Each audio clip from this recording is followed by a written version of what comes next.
Ever seen this guy?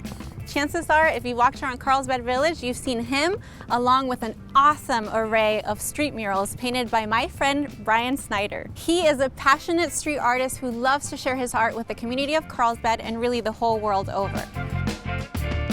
So this is actually the first piece that introduced me to your art, and this is probably one of the most seen ones of the few in the village.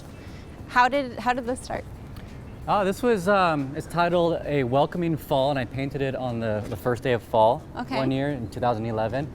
And it's, Doodle, he's all about bringing back childhood memories that you once forgot. I love that. So, everyone has jumped into a pile of leaves at some point. So I have him up in a tree about to plunge into a big pile. And it was all done without a projector, all hand traced. Wow. I built a scaffolding for it.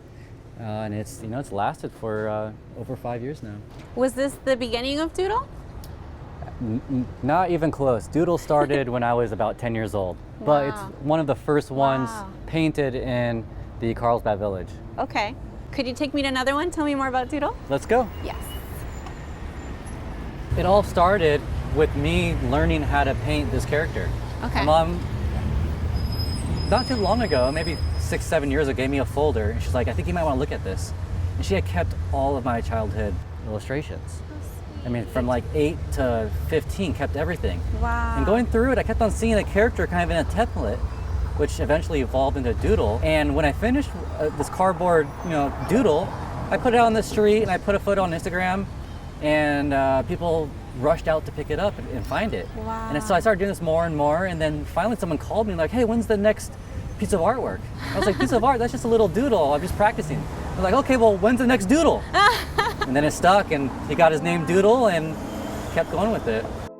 This is one of my favorite pieces of yours. Tell me what inspired it. Well, this piece is titled Jingle, Introducing Jingle, and it's based off my wife, actually, who is a professional musician. She fell in love with jazz and with music in this exact situation when she was a child, and she actually teaches vocal lessons here. So all of her students get to see this and walk straight through this door and learn from her. So it's a perfect placement, and it's one of my favorites too. The goal is to hide it somewhere visible, but not too easy. Not too obvious, yeah.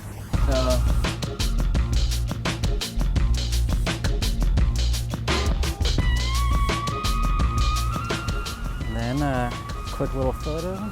Document it, share it on social media, but I don't like to give away the spot. This is one that always impresses my friends when I bring them to the village and show them your art. Tell me about this one in particular. It's one of my favorites. It's called Doodle's Imagination, and the whole idea behind this piece is it's as if he has painted on the wall, and then by pulling down the wall, he's exposing what he really sees in his mind. This is really important for everything I do. My main goal for my art in Carlsbad is to create more of an artistic culture, and culture can be defined as a network of minds. So this right here is really important because this is proof that this piece of artwork is creating a network, and these are all different people who have visited this mural and added a sticker. And the content is so digestible. I mean, everyone enjoys their childhood memories. The good ones. Your first popsicle, your first conversation on a telephone, your first stitches. I mean, memories are important, and I try to resurface these memories that you may forget because of crazy everyday life. Society is so caught up in the moment. I try to bring people away and back to being a kid. What compelled you to bring artists from different places to Carlsbad? The wall started with Justin, the owner of Grubby's, Grubby's. He asked if I wanted to paint, and I was like, well, you know what? I have art all over. Give me a month. Let me think of a project. And that's when this project evolved, and I bring in new artists because I just want to bring new art to the village. I became an artist because an artist came to my school, Magnolia Elementary, when I was maybe second grade, and he completely inspired me to become an artist. The light bulb came on, and I was like, this is what I want to do for the rest of my life.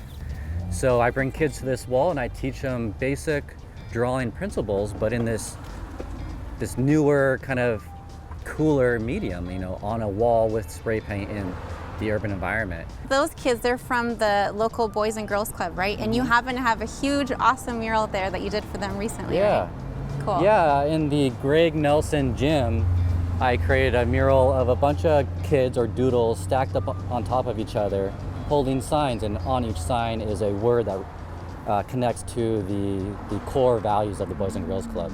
I love that. And so the great thing about this project is this year, in the second year, I've teamed up with the city of Carlsbad and received a cultural arts and community grant. And Great. we've teamed up with the Boys and Girls Club to include this educational part of it with the teens that attend the club.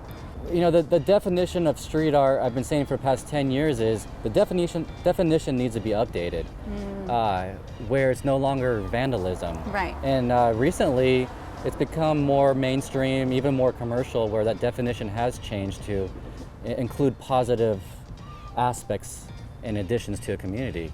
So, you know, I tell kids at one time this was vandalism, but if you do it in the right environment, it's not bad, but it's you know, it's positive. So that's what I'm trying to teach kids is, you know, do it the right place at the right time, and you'll be seen as a respected artist, not a vandal.